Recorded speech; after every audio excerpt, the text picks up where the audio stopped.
안녕하세요. 김호준입니다. 이재수 전 기무사령관이 투신으로 생을 마감했습니다. 한 사람의 자연인으로서 고인이 느꼈을 괴로움은 누구도 함부로 말할 수 없는 영역이죠. 하지만 고인의 죽음을 지난 적폐에 대한 수사 정당성을 공격하는 기회로 삼는 정치에 대해서는 할 말이 있습니다. 참 군인인 그에게 수갑을 채워 명예를 훼손하고 인권을 탄압한 것은 정치 보복이라는 주장은 어이가 없습니다.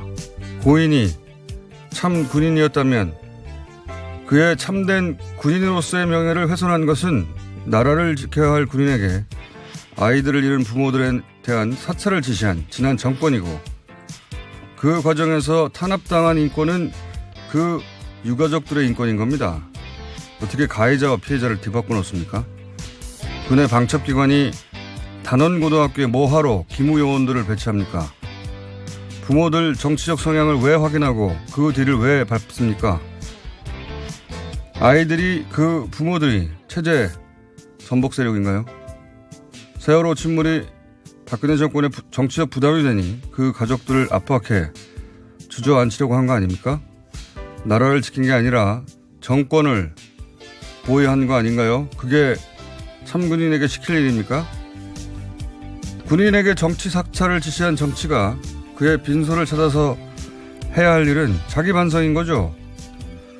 그 정도의 성찰 조차 없다면 입이나 다물고 있어야 한다.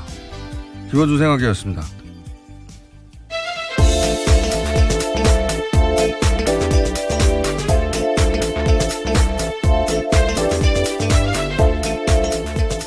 시사인의 김은지입니다. 네. 이 기사 굉장히 많이 나왔는데. 네, 지난 주말 동안에 특히 보수 언론을 중심으로 그런 이야기들이 꽤 나왔었는데요. 이게 이제 적폐 수사를 그만하라고 하는 그런 찬스로 삼은 거죠. 근데 기무사령관 회의록 나온 걸 보면 세월호 사고가 나자마자 기무사는 세월호 TF를 만들어서 팽목항하고 다른 거에 기무사 요원을 배치했어요. 예. 군의 방첩기관이 그런 사고에 요원을 배치한다는 게 말이 안 되잖아요. 예. 그리고 실종자 부모의 정치적 성향을 파악하라고 하고, 옛날이면 공작할 사항이라고 호통을 치고, 그 내용이 다 회의록이 있어요. 네, 뿐만 아니라 그 수사단에 따르면요, 지난 6월 달에는, 그러니까 세월호 사건이 있었던 6월 달에는 시체를 바다로 흘려보내거나 가라앉히는 수장은 오랜 장례법 중 하나다라는 방법까지도 소개했던 페이퍼가 있었다고요. 저희도 과거에 소개해드린 적이 있습니다. 그러니까 실종자 가족들이 수색을 포기하도록 종용하는 것이고, 그러기 위해서 맨투맨으로 요원을 붙여라 이런 지시도 합니다. 그리고 공작할 사항이라는 게 과거에는 이제 정권의 부담이 되면 그 가족이나 그 당사자를 간첩으로 조작해서 공격에 빠뜨리고 더 이상 정권의 부담이 안 되게 만들거나 아니면 공안 정권을 만들었죠. 그런 사고방식인 거예요. 예. 그리고 사찰 내용을 또 청와대에 보고하는 내용이 나옵니다. 이게 참군인에게 시킬 일이 아니잖아요. 네, 게다가 그것을 보수 집회한테 정보를 줘서요, 또 맞불 집회를 소위 하게 만들었던 정황도 그래서 있습니다. 유가족 앞에서 치킨 먹게 한 거 아닙니까? 단식 투쟁하고 있는데, 이제 문재인 정부들은 훈장 추서로 속죄를 해라 이런 얘기도 하는데, 속죄는 자기들이 할 일입니다. 이게 이런 일을 군인에게 시킨 지난 정권 사람들이 그 빈소에 가서 고인 가족들에게 그런 일을 시켜서 죄송하다고 속죄해야 되는 거지, 어디서 이런 얘기를 하고 있습니까? 말도 안 되는 소리들을, 그걸 또 보도를 왜 줍니까? 그런 말도 안 되는 소리들을. 자, 첫 번째 뉴스는요. 네, 어제 청와대는 김정은 북한 국무위원장의 연내 서울 답방 여부와 관련해서 북한 측으로부터 어떤 통보도 받지 못했다라고 밝혔습니다. 윤영찬 청와대 국민소통수석은 지금까지 진척된 상황이 없고 발표할 것도 없다라고 밝혔는데요. 별다른 징후가 없다라는 겁니다. 그러면서 또 북측 선발대가 서울을 찾았을 가능성에 대해서도요, 없다라고 밝혔습니다. 김의겸 대변인도 마찬가지 이야기를 했는데요. 현재로서는 확정된 사실이 없으며 서울 방문은 여러 가지 상황이 고려돼야 하는 만큼 우리로서도 서두르거나 재촉할 의사를 가지고 있지 않다라고 밝혔습니다. 이건 정말 어떻게 될지 모르겠어요. 예. 시간상으로는 정말 촉박한데, 예. 네, 그런데 언론들이 계속해서 13일 답방설, 18일 답방설을 아주 구체적으로 쓰고 있거든요. 그에 대해서 청와대가 부인을 한 겁니다. 이제 긍정적인 요인도 있고 부정적인 요인도 있어요. 긍정적인 요인으로 치면, 미국이 사실은 기류가 확 변했다 이런 게 있죠. 펜스 부통령 때부터 변했는데 저희도 몇 번 전해드렸지만 아세안 정상회의에서 2차 북미 정상회담의 전제 조건으로 핵시설 신고가 있는 게 아니다. 그러니까 핵시설 신고해야 그전에는 북한을 만나겠다고 했는데 싹 바꿨죠. 굉장히 중요한 내용이라고 저희가 몇 번 얘기했었고 또 최근에 볼턴이 계속 대북 제재 해제 얘기를 합니다. 네, 예. 그렇습니다. 굉장히 중요한 메시지인데요. 이것도요. 우리가 봐야 할 것은 성과라면서 성과를 거두면 경제제재 해제를 검토할 수 있다라고요. 지난 6일에 이야기했다라고 합니다. 이때까지 볼턴은 이제 굿캅, 배드캅에서 배드캅 역할을 하면서 항상 완전한 비핵화가 완전히 끝나야 그때 가서 대북 제재할 수 있다는 얘기만 했었거든요. 근데 성과를 내면 예. 근데 그 성과가 뭔지는 구체적으로 제시되지 않았지만 어쨌든 완전한 비핵화 모든 게 다 끝난 이후 이걸 상징하는 인물이 볼턴이거든요. 근데 굳이 볼턴을 내세워서 비핵화 리무브 해제할 수 있다 이런 얘기는 일부러 시키는 거죠. 네, 조건의 변화를 말하고 있는 그렇죠. 거죠. 볼턴조차 볼턴이 이제 소위 CBID입니까? 네, FFVD로 바뀌게 됐었는데요. 예. 네. 그 상징적인 인물이죠. 이 사람은 초강력하고 모든 걸 다 된 이후에야. 네, 리비아 모델을 계속해서 말해서 북한과 굉장히 불편한 관계를 만든 바가 있습니다. 이거는 이제 일부러 저는 그 가장 강경파인 볼턴의 입을 통해서 이런 메시지를 내보내는 거라고 봐요. 대북 제재 해제 볼턴까지 그런 얘기를 하니까 더 이상 불신하지 말라 이런 메시지겠죠. 이런 미국이 이제 가지고 있던 핵심적인 원칙 두 가지를 뒤집은 거거든요. 네, 게다가 또 미국발 긍정적 신호가 또 있는데요. 미국이 주도한 유엔 안보리에서 북한 인권 토의가 5년 만에 불발됐다라고 합니다. 그러니까 이제까지는 계속해서 토의를 해왔었는데요. 이번에는 필요한 지지국을 다 얻지 못해서 그러한 일들이 있었다라고 합니다. 이거는 사실 미국이 안 한 거예요. 미국이 압박하면 그렇죠. 예. 그렇죠. 미국이 압박하면 애써 하지 않았다라고 보면 될 텐데요. 그렇죠. 예. 굳이 하지 않았다. 애써서 하지 않았다. 또는 북한을 더 이상 자극하지 마라. 예. 이 시점에는 그런 이야기죠. 예. 네, 게다가 또 현지 시각으로 6일에 강경화 외교부 장관과 마이크 폼페이오 미 국무장관이 만났는데요. 그 이후에 나왔던 국무부 성명에서 압박이라는 단어가 빠졌다라고 합니다. 이것도 바뀐 기류를 보여주는 게 아니냐라는 예측이 나오고 있습니다. 그러니까 분명히 미국의 기류는 바뀌었어요. 이게 이제 긍정적인 요인이라고 볼 수 있는 거고, 그 답방이 빨리 이루어질. 왜냐하면 미국이 이렇게 기류가 바뀌었으니까 남쪽에 와서 다시 한번 그 분명하게 북한의 의지랄까요? 예. 전 세계에 보여주고 가는 것도 나쁘지 않죠. 근데 이제 우리 생각이고, 예. 그리고 미국이 요청하는 바이고, 어떻게 될지는 전혀 모르겠어요. 그래서 저희가 잠시 후 2부에서 긍정적인 요인, 부정적인 요인 한번 정리해 보려고 합니다. 지금까지 나온 것 중에. 자, 방북 관련해서 뉴스가 굉장히 많이 나오는데, 예. 지금 할 수 있는 거는 이런 긍정적인 요인, 부정적인 요인은 종합적으로 한번 평가해 보는 정도? 예. 물론 아무리 긍정적이어도 김정은 위원장이 안 오면 안 오는 거고요. 네, 예. 그리고 어쨌거나 현재로서는 미국이 계속해서 말 외에 무엇을 했냐라고 북한 입장에서도 생각할 수 있는 부분들이 있거든요. 네, 굉장히 당연하죠. 어려운 예. 국면입니다. 아니, 비핵화를 그럼 구체적으로 약속을 하던가. 예. 북한의 불안감과 예. 네, 그러면, 제재와 관련된 부분 말씀하시는 거죠? 예. 예. 그런 거는 뭐 분명히 이해할 만한데 그렇다고 해서 이대로 둘 수는 없으니까요. 예. 자. 네, 관련된 소식이 하나 더 있는데요. 하나 더 있어요? 예, 제재와 관련된 소식인데 지난 7일 새벽에 한미 양국이 한반도 비핵화와 대북 제재를 논의하는 화상회의를 열었다라고 합니다. 이 자리에서 특히 북한 항로를 신설하는 내용이 공유됐다라고 MBC가 보도했는데요. 외교부 관계자를 인용한 기사입니다. 남과 북이 북측 항로 이용에 대해서 협의하는 내용을 미국과 공유했다라는 건데요. 이달 셋째 주 정도의 2차 대면에 의해서 보다 상세한 내용이 논의될 예정이라고 합니다. 여러 가지 의미가 있겠죠. 예. 미사일이 안 날아다닌다. 그 네, 하늘로. 지금까지 미사일 문제 때문에 계속해서 그 항로가 금지되어 있었거든요. 근데 이제 그것들이 좀 긍정적으로 풀린다라는 점이 있습니다. 자, 미사일이 안 날아다닌다는 걸 보여주는 거죠, 이게. 예. 북한 입장에서도 마다할 일이 아니고요. 당연히. 왜냐하면 통관료가 생기니까. 근데 이제 이게 미국이 오케이 해야 되는 사안인데 이것도 넓은 의미에서는 제재 완화의 일환이죠. 일부죠. 예. 자, 다음 수는요. 네, 양승태 대법원의 재판 거래 관련된 소식인데요. 당시 배당 조작 정황을 검찰이 확인했다고 지난주에 여러 차례 전해드린 바가 있습니다. 관련 증거가 또 나왔는데요. 양승태 전 대법원장의 측근이라고 할 수 있는 이규진 판사의 수첩에 쓰여있는 내용입니다. SBS가 관련된 내용을 보도했는데 배당이 된 시점보다 훨씬 더 전에 이규진 씨의 수첩에 똑같은 사건 번호가 기록돼 있었다라고 합니다. 이게 이제 지난 주말에, 지난 금요일 날 MBC, 목요일인가 MBC가 단독 보도했던, 현직 판사에 의해서 다시 한번 확인된 전산 조작 배당, 가능하다고 하는 보도가 있었지 않습니까? 근데 이제 그것은 가능하다는 것이지 실제 이루어졌다는 걸 입증할 수는 없는데. 네, 멘트로 나왔던 기사인데요. 근데 네. 오늘 나온 이번 기사는 뭐냐면, 원래는 컴퓨터로 전산 무작위 배당이 돼야, 그죠? 사건 번호가 부여되는데, 네. 그런 전산 배당을 하기 전에 이미 사건 번호를 가지고 있었다는 거거든요. 네, 그게 똑같은 내용이 수첩에 쓰여 있었다라고 하는 건데요. 양승태 전 대법원장의 측근이라고 할 수 있는 판사입니다. 그러니까 특정 재판부에 배당되도록 미리 사건 번호를 부여하고 있었다.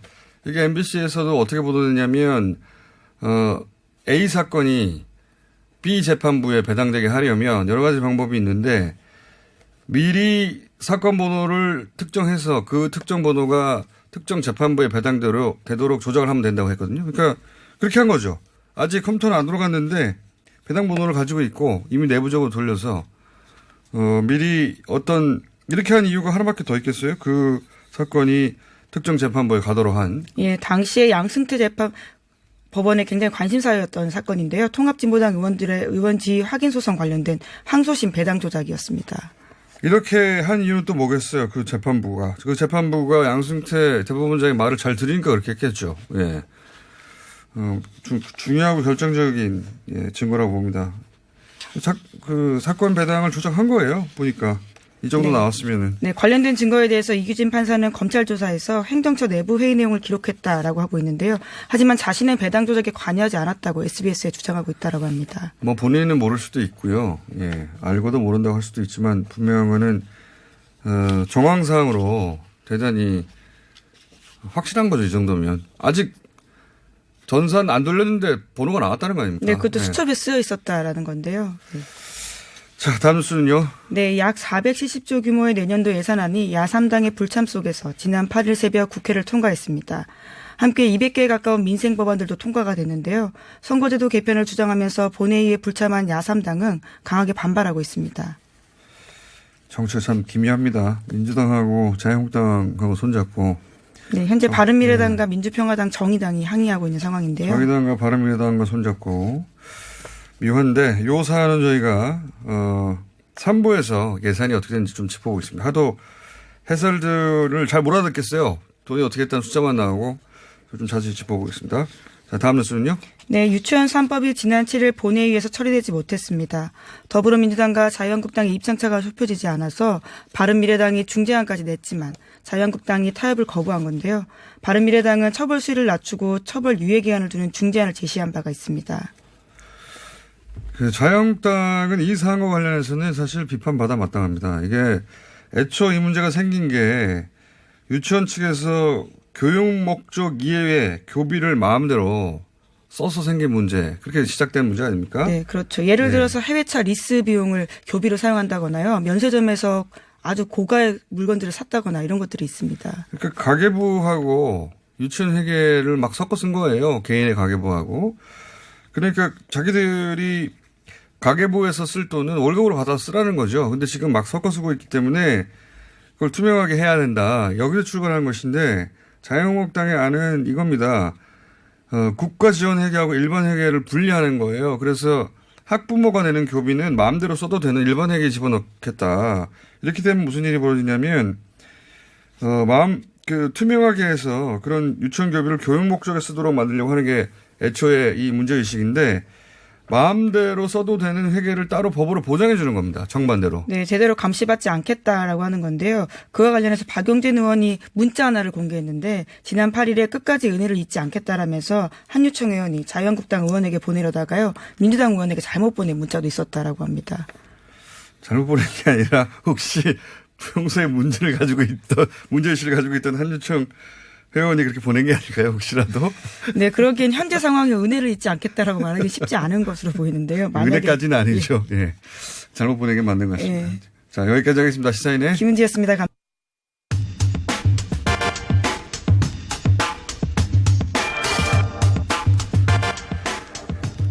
제주도 영리병원 조건부 개설 허가가 됐죠. 예. 외국인만 받는다는 조건으로.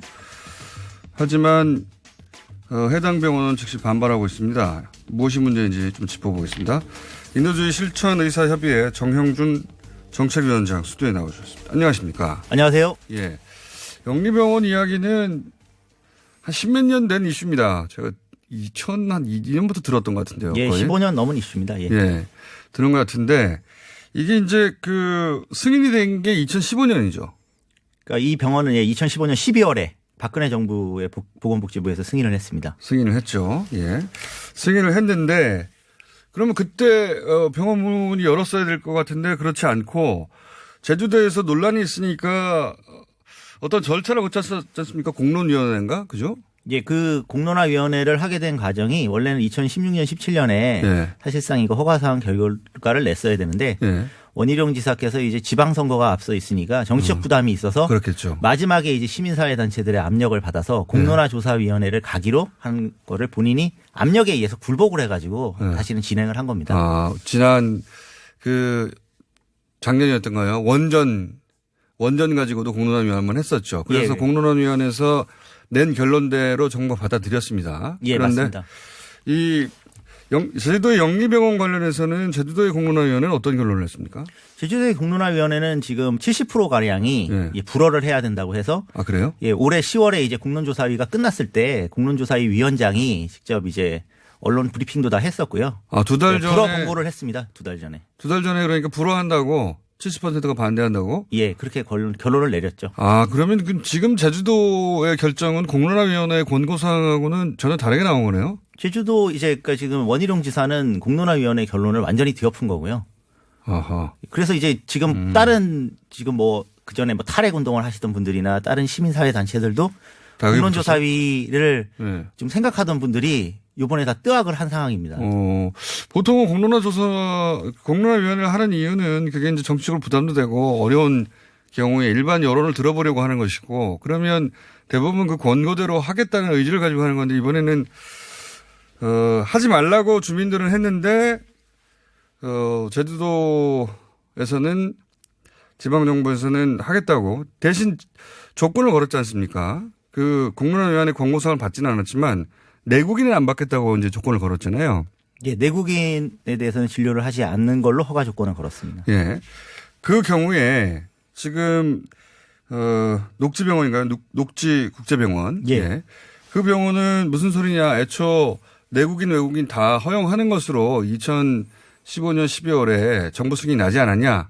이건 맞죠? 예, 예. 그렇게 녹지병원에서는 반발하고 있는 상황이죠. 예. 그리고 그 녹지병원의 반발은 일단 사실관계는 맞는 겁니까?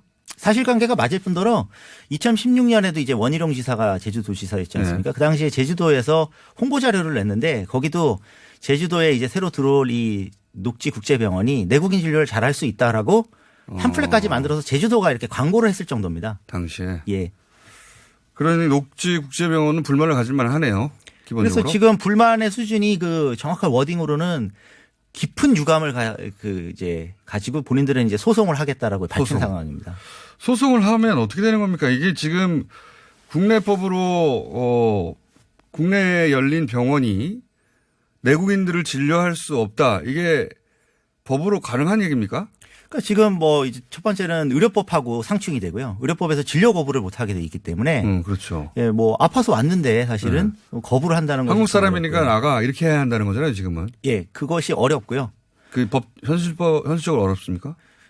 그렇게 되면 이제 진료 거부와 관련해서는 훨씬 더 이제 중형이 가해지는 상황이기 때문에. 그럼 충돌하는 거예요? 예, 두 개가 충돌하기 때문에. 그럼 제주도가 근거하고 있는 법은 뭡니까? 그 제주도 자치특별법에 따라서 예. 사실은 이제 이게 경제자유구역 특별법이랑 거의 비유사한데요. 여기에 예. 이제 이런 투자개방형 병원이라고 하는 영리병원 예. 관련된 법안을 보게 되면 원래 과거에 처음에 이 법안이 만들어졌을 때는 외국인만 진료할 수 있다는 조항이 있었는데 처음에는 예, 그 부분을 2004년하고 2008년에 두 번 개정을 해가지고 사실은 다 뺀 상태입니다. 지금. 예. 그 이명박 정부 들어서면서 뺀 상태이기 때문에 거꾸로 생각을 해보시면 내국인 진료를 허용하려고 뺀 거거든요. 그렇겠죠. 그렇기 때문에 더더욱 더 이거는 행정소송의 가능성이 높고 아, 하게 된다면 법에도 녹지병원이 이미- 이길 가능성이 있죠. 그러면 근거법이 없는 거네요, 지금? 예, 근거법이 없습니다. 지금 뭐 외국인만 진료해야 된다는 조항을 삭제한 상황이기 때문에 거꾸로 예, 이제 이게 내국인을 진료할 수 없다라는 조항은 더더욱 더 아주 상당히 좀 위험한 조항이고요. 그러니까 행정소송을 하게 되면 녹지국제병원이 이길 가능성도 있다 이런 얘기네요. 예, 그리고 또 이 지지난 어떤 행정소송 과정을 통해 가지고 사실은 이 문제가 더 커지면서 이제 투자를 할 때 이미 녹지병원이 내국인을 대상으로 거의 생각을 했을 가능성도 지금 높은 상황이라서요. 그렇죠. 외국인만 협소하게 대상으로 하는 병원에 왜 투자를 했겠습니까? 당연히 내국인, 외국인 다 그러니까 진료할 수 있어야 시장이 크고 그리고 2015년에 그렇게 허가를 받았다면서요. 2015년에 그렇게 허가를 받고 다음에 이제 제주도도 광고를 했을 정도이기 때문에 그리고 또 하나는 이 제주 녹지병원의 사업 계획서를 공개한 적이 없습니다.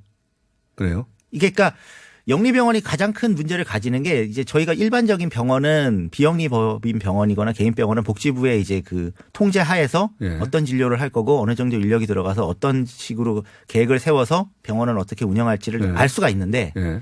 이 영리병원은 상법상 회사기 때문에 그렇죠. 이게 비밀입니다. 기업 비밀이기 때문에 공개를 못해도 아. 거기에 대해서 저희가 소송을 걸어서 계속 시민사회단체에서 공개를 하라고 지금 한 지 3년이 됐는데 이겨본 적이 없습니다.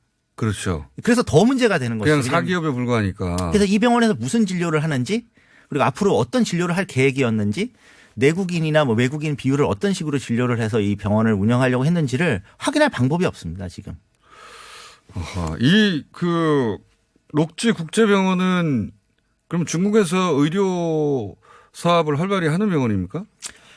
이 병원을 이제 100% 투자한 곳이 이제 녹지그룹이라고 예, 녹지그룹. 이제 중국의 이제 상하이에 기반을 두고 있는 부동산 기업인데요. 부동산 회사요. 예, 이 기업은 전 세계 단 한 곳도 병원을 운영한 적이 없습니다. 아, 그래요? 병원 하는 곳이 아니에요, 여기가? 운영해 본 적도 없고 운영한 적도 없고 운영 계획도 유일한 병원이 이 제주도 그 녹지국제병원입니다. 그래서 이제 저희들이 그것 때문에 많이 이제 항상 실제 운영을 그럼 녹지그룹이 하는 거예요, 이게?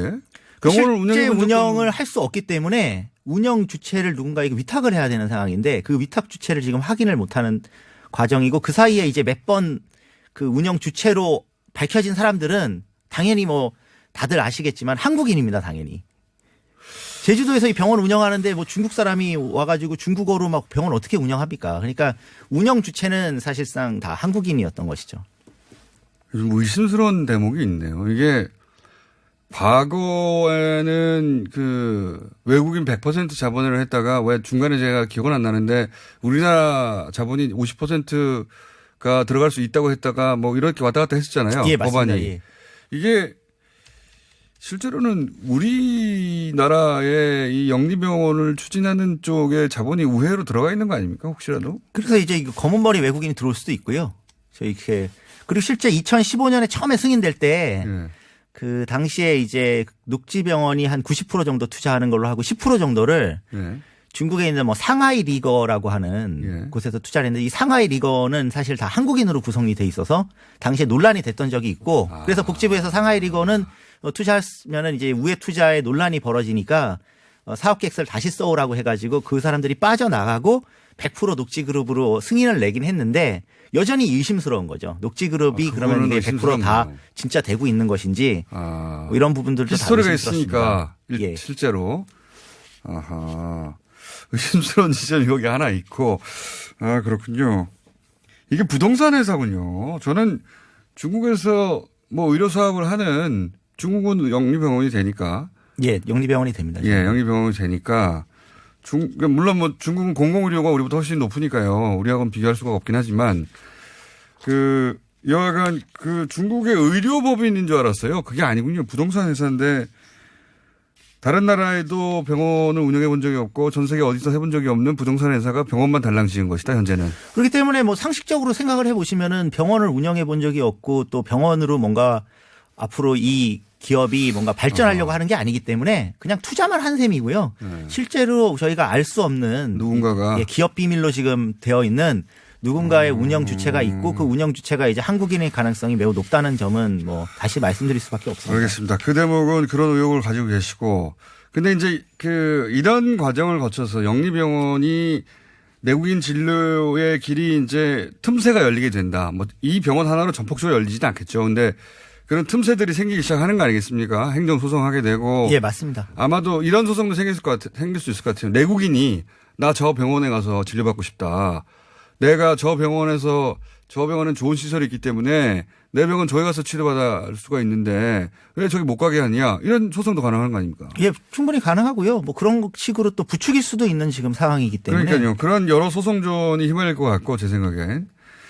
자, 그렇게 해서 틈새가 생겼어요. 그럼 우려하시는 지점이 뭡니까? 이거 영리병원이 본격적으로 내국인들을 받기 시작하면 초반에는 뭐 조금이겠지만 제주도만 이런 게 할 리가 없잖아요. 만약 이게 생기고 틈새가 생기면 그 강원도 제외하고 다 그 경제 자유 지역이 있으니까 다른 도에도 다 생길 수 있지 않습니까? 예, 다 들어설 수 있고요. 그럼 뭐 전국 병원이 될 수 있는 겁니다.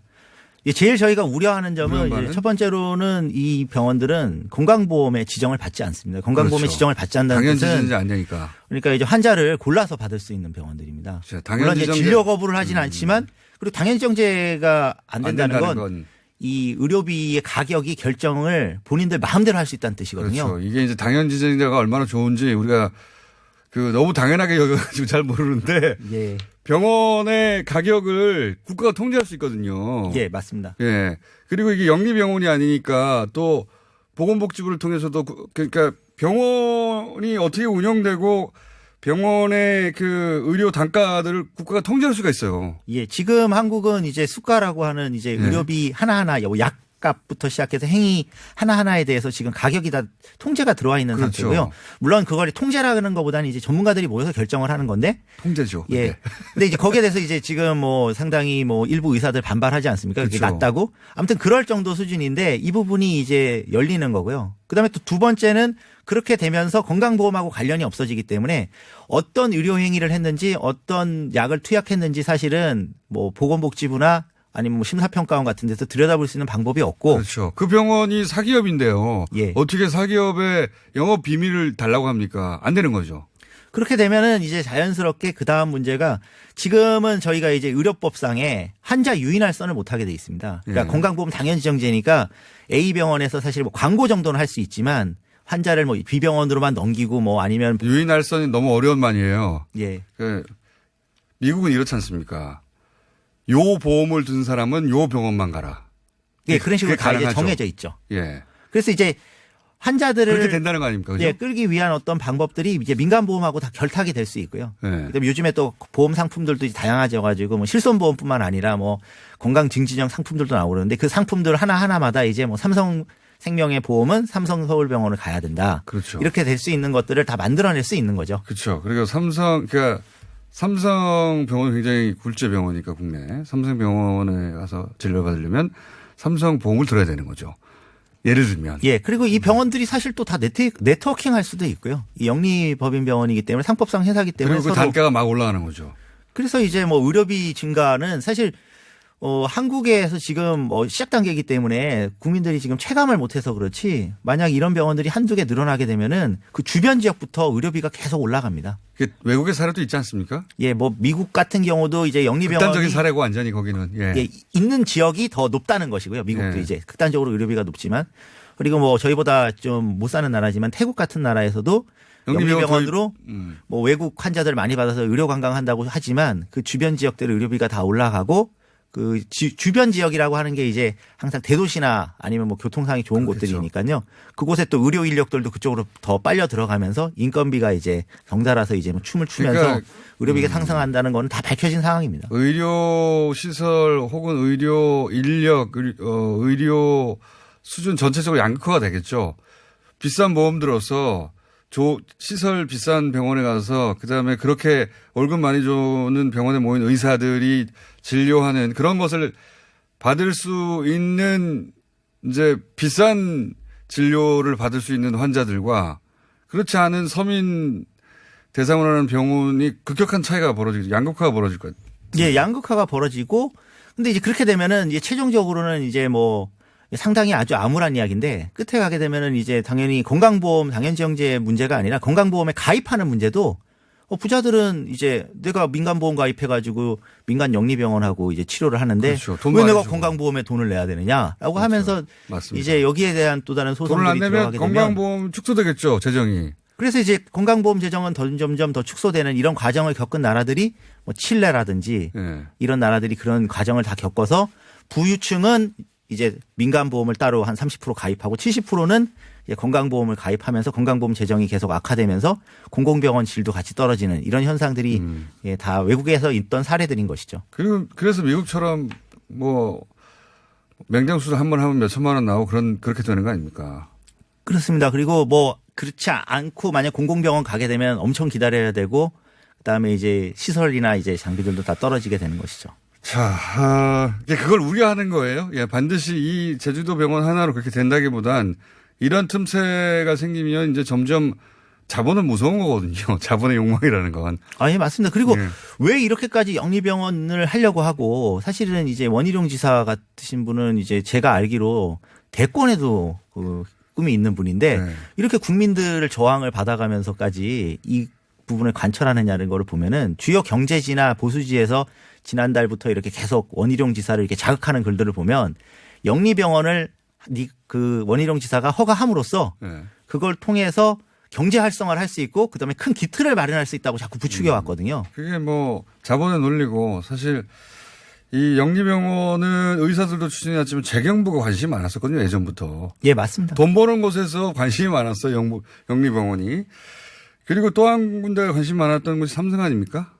삼성이 이제 원래 처음에 영리병원 도입 네. 이제 2002년부터 시작해서 2008년 9년까지는 사실 계속 그 삼성경제연구소를 통해 가지고 각종 자료들을 내면서 이렇게 투자를 해서 배당이 되는 병원을 만들면은 새로운 부를 창출할 수 있을 것처럼 이야기를 했고요. 그런데 삼성의 부는 만들어지겠죠. 이제 삼성이 이제 당시에 이제 또 중요한 게 삼성생명이었지 않습니까? 삼성생명 지금도 뭐 중요한 회사지만 삼성 안에서 이 삼성생명의 이제 어떤 상품들이 이제 지금 포화 상태거든요. 네. 그래서 이제 이 미국형 어떤 이런 민간 의료보험들을 판매할 수 있는 통로가 마련돼야 되는데 아까 말씀드렸지만 한국은 이제 건강보험 당연지형제라든가 환자 유인할선이 안 되는 조항들이 있어서 민간보험을 지금 팔아도 그 보험 가입자를 특정 병원에 알선하면은 안 됩니다. 예. 그래서 그 그렇죠. 부분을 사실은 뚫어내기 위한 어떤 도구로 네. 영리병원을 계속 활용했던 것이 맞습니다. 이게 이제 알선이라고 하니까 좀 애매모호하게 들리는데 그러니까 A보험을 써야 A병원에 갈 수 있는 거예요. 만약에 그렇게 되면. 예, 맞습니다. 우리는 지금 아무 병원에 갈 수 있잖아요. 예. 근데 그 병원에서 진료받으려면 A보험사의 보험 상품을 들어야 되는 겁니다. 그런 상황을 우려하는 것이고. 근데 이제 삼성이 관심이 많았던 건 삼성은 삼성생명이 있죠. 원격 진료 같은 망은 SDS에서 구축하면 되고. 예. 그리고 그 단말기는 뭐 갤럭시나 삼성 단말이 만들면 되니까. 그리고 삼성병원이 있고요. 그러니까 전체적으로 그런 전체 망을 구축해서 의료 시장을 단박에 고급 의료로 장악할 수 있는 인프라를 다 갖췄거든요, 삼성은. 예, 맞습니다. 그리고 실제로 법만 되면 돼요, 법만. 삼성서울병원이 그 추구하는 바가 그 럭셔리 병원입니다. 삼성서울병원은 이제 다른 그 빅5 다른 대형 병원들하고 좀 컨셉이 다르고요. 그리고 이제 뭐 지금 뭐 분식회계로 인해서 뭐 상장 폐지 논란이 있는 삼성 바이오로직스 또 사실은. 곳들도 사실은 이제 다 바이오로직스에서 만드는 이제 약품들인 것이고 그 약가들도 사실 건강보험 제도라든가 이런 것들이 무력화됐을 때 훨씬 더 높은 가격을 받을 수 있다는 점을 다 고려하고 있다고 봐야 되죠. 의료 민영화 관련해서 가장 적극적인 곳이 재벌이 삼성인 건 뭐 비밀도 아니니까 그 얘기도 해봤는데 이런 우려들을 하고 있는 거고요. 그래서 제주도의 시민단체들도 제주도민들도 반대했던 것 같고 저희가 이제 원희룡 지사 쪽의 반론 사실 요청했는데 오늘은 인터뷰가 불발됐고요.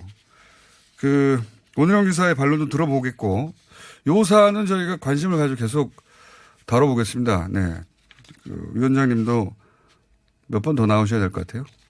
예, 뭐 저 불러주시면 항상 나오겠습니다. 예. 이게 워낙 큰 사안이고요. 예. 지금 또 이 사안 다음에 이런 의료 행위들과 관련돼 있는 각종 규제 완화들이 또 다 결합이 돼 있습니다. 뭐 의료기기라든가 그렇죠. 지금 뭐 다 연동돼 줄기세포 있는 치료제 같은 재생의료들도 지금 규제 완화 해달라고 하는 업체 요구들이 어마어마한데 네. 그런 것들이 사실 이 영리병원 하나가 허용이 되면은 그곳에서는 쉽게 그렇죠. 구현할 수 있거든요. 들여다볼 수 없으니까. 그래서 이제 정부가. 의료기기 회사나 이런 회사들이 이런 영리병원 설립을 허용해 달라고 주장한 부분들이 연결이 돼 있기 때문에 사실 이게 아주 작은 틈새 같지만은 이 50병상짜리 병원 하나 허용하는 게 사실 판도라의 상자를 여는 그런 효과를 가져올 수 있습니다. 알겠습니다.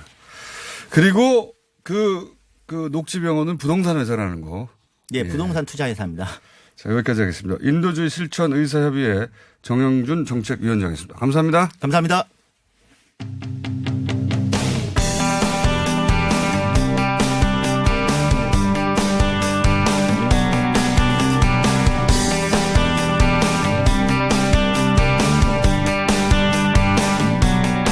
자, 김정은 위원장의 서울 답방 연내 이루어지느냐 아무도 모르죠. 예.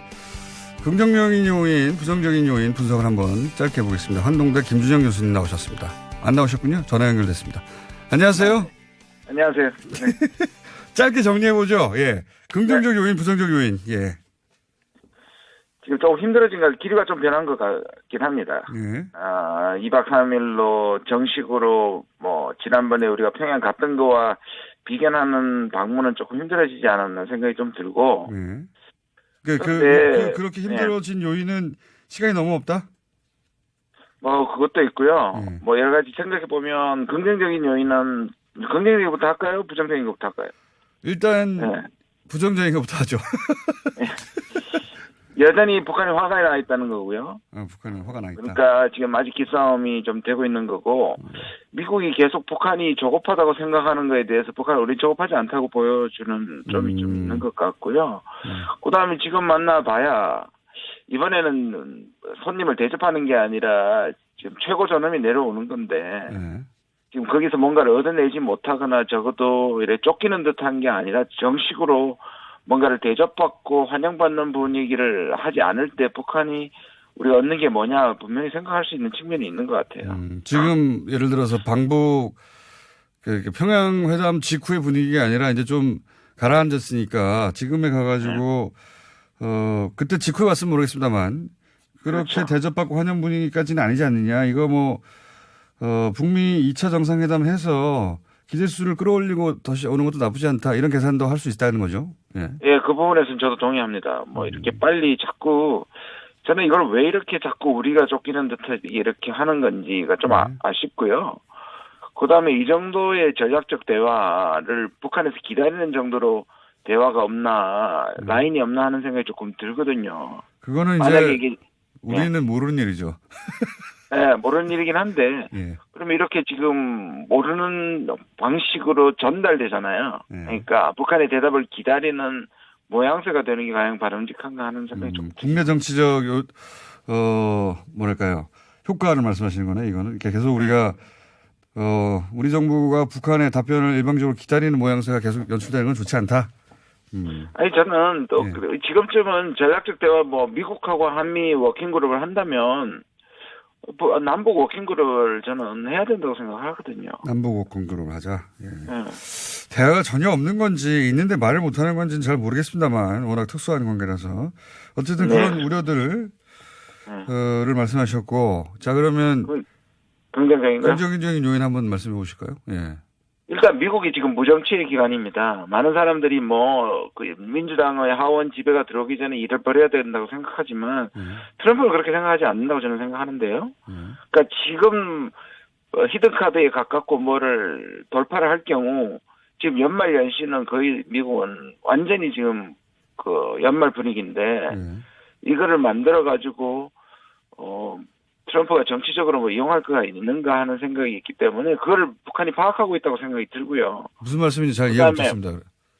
그러니까 방문을 해가지고 북미 회담을 이어가는 것을 위한 수단으로 될 가능성이 많지 않습니까? 지금은. 그러니까 북미가 뭔가를 타결하고 그다음에 합의가 된 다음에 오게 되면 진전을 시킬 수 있는데 마치 북미 회담의 교착을 극복하기 위해서 평양 정상회담을 쓴 것처럼 과연 이번에 또 답방을 그런 방식으로 약한 것에 쓰기에는 좀 북한이 아깝다고 생각하는 거예요. 그러니까 부정적인 요인. 그러니까 이게 이제 답방 남쪽에 내려온 것 최초인데 오히려 트럼프는 만났지만 김정은 위원장이 북한 지도자가 남쪽에 내려온 건 최초인데 그런 큰 카드를 2차 북미 정상회담을 위한 징검다리로 쓰는 게 너무 아깝지 않느냐 그런 생각을 할 수도 있다. 근데 이게 왜 긍정적이냐면 왜 긍정적입니까? 최근에 나오는 아니 왜냐하면 이게 긍정적일 수 있는 조건이 붙는데 그게 미국의 변화되는 목소리가 좀 나오잖아요. 볼튼 그렇죠, 목소리가 그렇죠. 나오고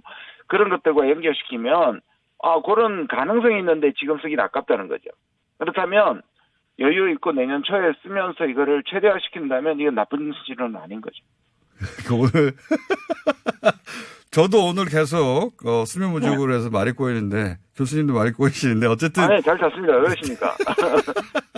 못 알아들으시는 것 같은데. 그러니까 앞부분은 알아들었어요. 북한이 큰 카드를 답방이 큰 카드인데 네. 징검다리 목적으로 쓰는 게 아깝다 생각할 수 있다. 근데 그게 왜 긍정적인 요인이라는 거죠. 답방에. 그 뒷부분. 그러니까 그것이 지금 미국하고 북한하고 기본적으로 지금까지 기싸움하던 것이 약간 풀리는 기미가 있다면 그렇죠. 이걸 조금 늦춰라도 그 풀리는 완전히 막혀 있다면 소모하는 것도 나쁘지 않지만 그러나 이것이 더 키울 수 있다고 생각한다면 한번 쉬어가는 것이 좋다는 뜻이죠. 그러니까 판을 더 키우는 그 용도로 쓸 수도 있다. 그 분위기가 나쁘지 않으니까. 그러면 그게 지금은 그러니까 교수님은 연말에 오느냐 아니냐가 아니라 북미 정상회담 이전에 하느냐 아니냐 이런 그렇죠. 관점에서 보시는 거. 그러니까 올 연말 혹은 내년 초까지 포함해서 2차 북미 정상회담 전에 김정은 위원장의 답방이 있느냐 없느냐 이 관점에서 보자면 있을 수 있는 요인 중에 긍정적인 요인은 그렇다. 그래서 저는 그쪽을 또 훨씬 더 선호하고 그래야 된다고 생각해요. 너무 조급함을 보여줬다는 생각이 좀 들거든요, 저는. 그래서 올 연말이 아니라 내년 초까지 포괄해서 북미 정상회담 전에 답방하자 이렇게 가야 되는 거다. 교수님 보시기에. 네, 아니면 또 북미 정상회담을 하고 난 다음에 가도 나쁘지 않다고 생각합니다, 저는. 확 진전시키기 위해서. 그러니까 우리 정부가 이렇게 그 교착 상태를 돌파하기 위해서 정상회담까지 답방까지 쓸 필요는 없는 좀 해빙 무도가 미국 쪽에서 있으니까 좀 기다려보자 이런 말씀이시네요. 예. 네네네 맞습니다. 그런 말씀이시고 굉장히 어렵게 말씀하셨고요. 네네. 또 다른 긍정적인 요인이 있습니까? 최근에 미국에서 유화 제스처가 있는 건 확실한데요.